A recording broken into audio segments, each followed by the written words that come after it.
La película de Superman está cometiendo el mismo error que Spider-Man 3 y The Amazing Spider-Man 2. Ya confirmaron a más de 20 personajes, incluyendo a 3 miembros de la Sociedad de la Justicia y 4 villanos: Lex Luthor, Ultraman, The Engineer y el Martillo de Boravia. Esta sobrepoblación de villanos ya la vimos varias veces en el cine de superhéroes y no suele terminar muy bien. Pero James Gunn va a acertar donde Sam Raimi y Mark Webb fallaron. ¿O Superman va a ser criticada por no poder balancear a todos estos villanos? Eso vamos a ver hoy. Para hacer este video tuve que investigar un montón y llegué a tener más de 20 pestañas abiertas al mismo tiempo. Para organizarme fue muy útil la herramienta Tabilance de Opera, que te permite agrupar pestañas por tema o contexto. Yo lo separé por película, pero vos podés hacer tantos grupos como quieras para mantener todo ordenado y expandirlas y colapsarlas cuando las necesites. Y si no lo querés hacer de forma manual, se lo podés pedir a Aria, una herramienta integrada que parece programada por Tony Stark. Si usás el comando control+barra o comando+barra, se abrirá la línea de comandos y le podés pedir a Aria que interactúe directamente con el navegador. Puedes juntar todas las pestañas en un solo grupo o resumir el contenido de una página. Si te gusta el multitasking, te va a resultar súper útil la pantalla dividida que viene integrada en Opera. Arrastrás una pestaña hacia un lado de la pantalla y ya podés ver 2 páginas a la vez sin necesidad de abrir una ventana nueva. Es ideal para estudiar con un PDF a un lado mientras tomas notas. Y si estás viendo un video y querés seguir navegando, lo podés sacar de la pestaña y dejarlo flotando con el video pop-out. Hasta podés seguir viendo el video afuera del navegador. Perfecto para seguir viendo un video mío mientras haces de cuenta que trabajás. Opera trae todas estas funciones integradas y te lo podés descargar gratis usando el link en la descripción y en el comentario fijado. Lo haré.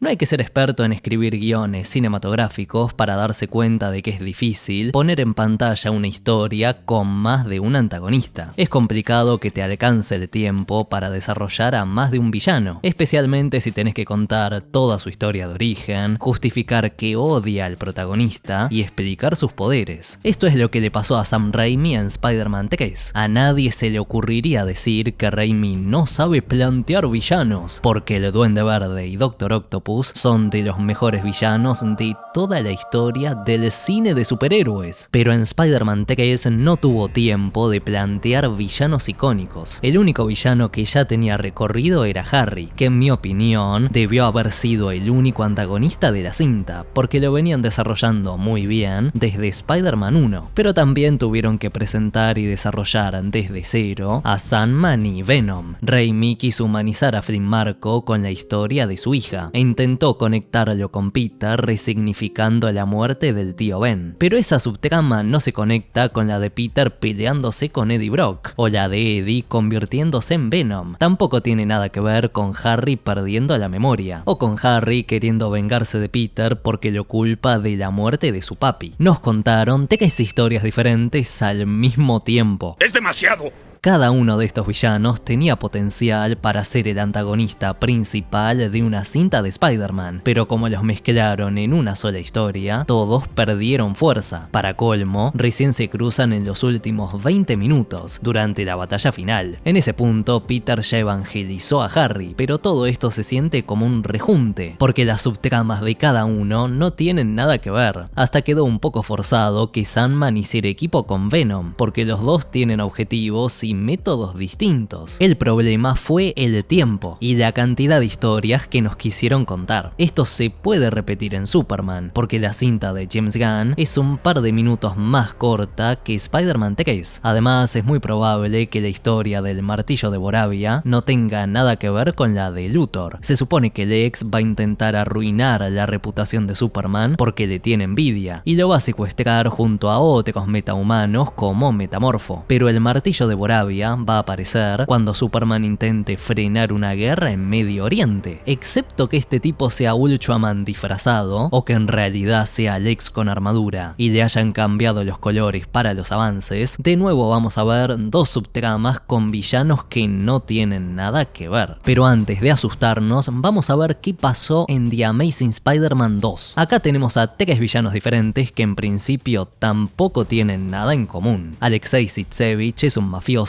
que recién al final de la cinta se convierte en Rhino y ni siquiera nos explican cómo obtuvo esta armadura mecánica. Harry le tiene bronca a Spider-Man porque el arácnido no le quiso donar sangre para curar su misteriosa enfermedad, y Max también le tiene bronca a Spider-Man, pero porque Spidey es más popular que él y se pone celoso. Eso es bastante estúpido. Los tres villanos tienen motivaciones un poco pobres, pero lo gracioso es que Mark Webb consiguió que tuvieran algunas cosas en común. Rhino solamente tiene 2 escenas en toda la cinta, así que se lo sacaron de encima bastante rápido. Los que importan son Harry y Max, que hacen equipo porque quieren infiltrarse en Oscorp. Los dos le tienen bronca a sus jefes y se quieren vengar tanto de los ejecutivos de Oscorp como de Spider-Man, así que tiene algo de sentido que hagan equipo. Lo que quedó súper forzado fue que Harry se convirtiera en el duende en los últimos 15 minutos solo para matar a Gwen. O sea que el problema de The Amazing Spider-Man 2 no fueron tanto las subtramas, sino el tiempo y las motivaciones de los personajes. Y eso no es una muy buena señal, porque esta cinta dura 20 minutos más que Superman. Ni siquiera con ese tiempo extra pudieron equilibrar a 2 villanos. ¿Y se supone que James Gunn sí lo va a poder hacer? En realidad sí, pero no va a ser fácil. La diferencia principal con estas 2 cintas es que Superman va a tener un villano principal, que va a ser Luthor. Ultraman y The Engineer son lacayos suyos, así que no van a tener tanto tiempo en pantalla. No necesitan las motivaciones más convincentes del mundo, y no les tienen que dar tanto protagonismo como a los villanos de Spider-Man 3 o The Amazing Spider-Man 2. No me sorprendería que The Engineer cumpla un rol parecido al de Adam Warlock en Guardianes, y termine traicionando a Lex para ayudar a Superman. Pero más allá de eso, la historia de estos dos va de la mano con la de Luthor, porque trabajan para él. Gunn no tiene que mezclar diferentes subtramas para justificar que los villanos se junten para enfrentar a Superman, porque van a estar juntos desde el primer momento, y el foco siempre va a estar en Lex. Es fácil decirlo. Hay que tener en cuenta que James Gunn no sufrió presión externa para meter a todos estos personajes, lo hizo porque quería. Esto no fue lo que pasó con Spider-Man 3. Raimi admitió en entrevistas que no entendía a Venom porque no era un villano de su época, y ni siquiera le gustaba, pero los ejecutivos de Sony estaban seguros de que la gente iría corriendo al cine si ponían pósters con Spider-Man vistiendo el traje negro. Venom ya era popular en los cómics y había ganado muchos fans con la serie entre los 90, así que tenía sentido que lo incluyeran como movida de marketing. Al final no se equivocaron, porque esta fue la cinta más taquillera de Spider-Man hasta que llegó Far From Home, pero forzaron al director a usar un personaje que él no quería usar, y el resultado fue un poco flojo, porque priorizaron meter a villanos populares en vez de contar una historia realmente buena. Capaz si Raimi hubiera usado un villano que sí le gustaba, como Vulture, Spider-Man 3 habría sido mucho mejor, y la saga habría continuado. En The Amazing Spider-Man 2 pasó algo parecido. Mark Webb se vio obligado a meter a varios villanos, porque Sony quería hacer un spin-off protagonizado por los 6 siniestros. Por eso aparece Rhino, y por eso vemos a todos los villanos en los créditos. Como The Amazing Spider-Man 2 no tuvo la recepción que el estudio esperaba, ese spin-off nunca llegó a los cines. Pero de nuevo, Sony obligó a un director a meter a un montón de villanos porque pensaban que así iban a vender más. Mark Webb no es el mejor director de la historia del cine, pero estoy seguro de que hubiera contado una historia mejor si no le hubieran forzado a hacer malabares con tantos personajes. Pero James Gunn no cuenta con esa presión del estudio, porque él es el estudio. Además de dirigir y escribir Superman, Gunn es el presidente de DC Studios. Es cierto que no es el CEO de Warner, y que sigue recibiendo órdenes de David Zaslav, pero nadie le dijo que metiera muchos personajes para vender más. Todos los villanos de Superman están ahí porque Gunn quiere, porque debe tener pensado una historia en la que todos estos personajes pueden aportar algo, en vez de tener que escribir a personajes que odia historia para satisfacer a un ejecutivo que no sabe nada de cine, Gunn tiene libertad total para usar a los villanos que él quiera. Yo inicié esta compañía. Gunn también vio muy de cerca la producción de varias cintas de Vengadores durante su etapa en el UCM, así que tiene bien claro que es posible contar una buena historia con un montón de personajes. Y también estoy seguro de que se dio cuenta de que las cintas de superhéroes más taquilleras de los últimos 10 años no son historias individuales de un solo personaje, sino crossovers. Todas tienen historias bastante buenas, emotivas y emocionantes, pero es obvio que la gente ya no quiere ver la historia de un superhéroe enfrentando a un supervillano y nada más. No Way Home, Doctor Strange 2 y Deadpool y Wolverine demuestran que la gente quiere ver a varios héroes interactuando, y si es posible, a varios villanos también. No es casualidad que las producciones que generan más hype sean las de Vengadores, que son crossovers de un montón de personajes. No hay que olvidar que esto no es solamente una historia de Superman, es el inicio de todo un nuevo universo. Y si la forma de que la gente vaya corriendo al cine es metiendo un montón de héroes y villanos diferentes, entonces no puedo culpar a Gunn, porque es la primera vez que vemos algo así. Man of Steel, por ejemplo, no tiene ninguna referencia al resto de su universo, más allá de un satélite con el nombre Wayne. En ese entonces Warner ni siquiera había anunciado que esta cinta sería el comienzo de un nuevo universo, así que no necesitaba generar hype. Pasó algo parecido con Iron Man 1, que más allá de la postcréditos funciona como una historia completamente independiente. Kevin Feige y compañía comentaron que metieron esa escena para ver qué pasaba, pero que no tenían bien pensado cómo iban a seguir. No había anuncios de más producciones, ni quedaba claro cómo iban a enganchar todo. Hasta habían considerado hacer un trato con Fox para que el UCM conectara con los Cuatro Fantásticos y con los X-Men, pero eso quedó en la nada.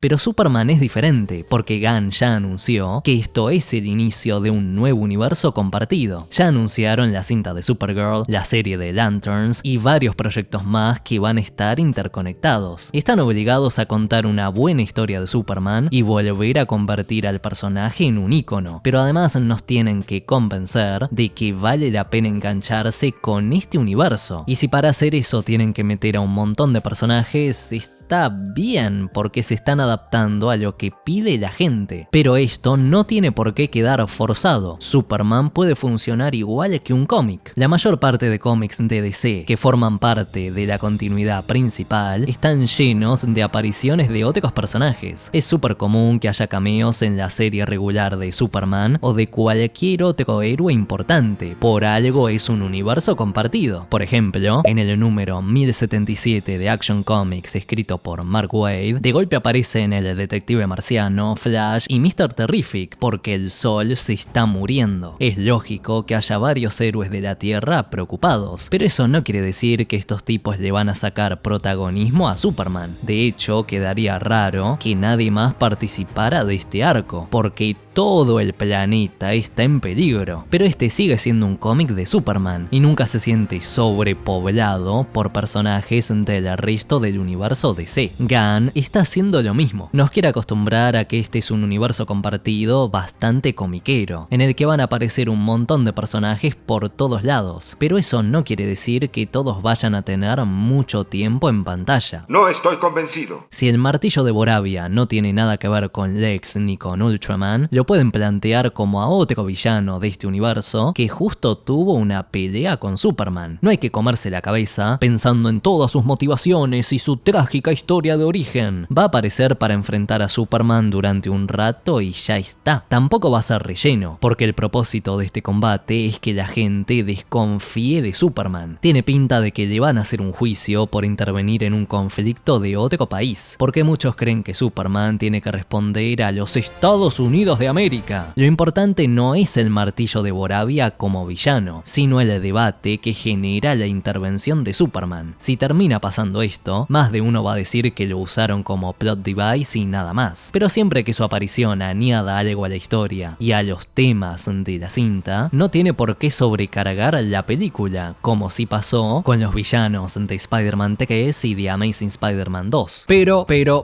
todo esto que suena tan bien se puede caer a a pedazos si los juguetes filtrados son reales. Hace unos días se revelaron fotos de un set de figuras de 6 pulgadas con el nombre Luthor Corp Lab. No las puedo poner acá porque todavía no fueron publicadas por fuentes oficiales y no quiero que me tumben el video, pero lo importante es que están Superman, Metamorfo, Mr. Terrific, Crypto y Lex Luthor con una armadura verde. Si esto es 100% real, no fake, vamos a ver a Lex con la armadura clásica ante los cómics por primera vez en el cine. Ya no sería solamente la mente maestra detrás de todo y un enemigo filosófico para Superman, porque representa todo lo opuesto al Hombre de Acero. También se va a agarrar a piñas con Superman en el tercer acto, y ahí sí que vamos a tener muchos villanos. En la última media hora, Superman va a enfrentar a The Engineer, Ultraman y Lex Luthor. ¡Es demasiado! Admito que sería interesante ver a Lex en acción, pero va a ser muy difícil que le hagan justicia en tan solo 15 minutos. Para colmo, estarían quemando etapas, porque lo mejor sería guardarse esta carta para una segunda o tercera parte, en la que Lex intente convertirse en presidente. Si Gunn se inspira en el arco de Enemigos Públicos, Lex puede llegar a la Casa Blanca y formar su propio equipo de superhéroes con juegos de azar y mujerzuelas, pero Superman y Batman lo van a exponer como a un corrupto. En un ataque de ira, Lex va a intentar asesinar a Superman para terminar con su némesis de una vez por todas. Una historia así estaría buenísima, pero si lo intentan resumir en los últimos minutos de esta primera cinta, se va a sentir apresurado y forzado. Y lo que es peor, estarían quemando a un villano que puede dar mucho juego en próximas producciones, incluso como el antagonista principal de toda una saga. Es casi imposible que hagan esto bien, porque estarían repitiendo el error de The Amazing Spider-Man 2 con el Duende Verde, pero todavía hay esperanza. Es muy probable que Lex no use esta armadura. Aunque estas figuras sean reales, no hay que olvidar que las compañías de juguetes muchas veces usan diseños que no forman parte del corte final. Por ejemplo, había juguetes de Vulture en No Way Home, y el personaje no estuvo ni cerca de aparecer. Lo metieron en varios sets porque ya tenían el diseño hecho, y la popularidad de la cinta les iba a permitir vender más. Seguramente esté pasando lo mismo acá. Los que armaron este set vieron la oportunidad de vender juguetes de Lex con armadura, porque saben que los fans quieren ver eso. Así que me engañaste. También es posible que no sea un completo invento, y que Gunn haya metido algún guiño a la armadura que justifique los juguetes. Podemos ver la armadura de fondo cuando Lex está en LexCorp, o si Gunn se quiere copiar de lo que hizo Marvel en la saga del infinito, pueden hacer que Luthor se ponga la armadura en una postcréditos, prometiendo que va a cazar a Superman con sus propias manos en el futuro cercano. Pero aunque Gunn pueda resolver este problema, Superman sigue siendo su mayor desafío hasta la fecha. Te explico por qué en este video.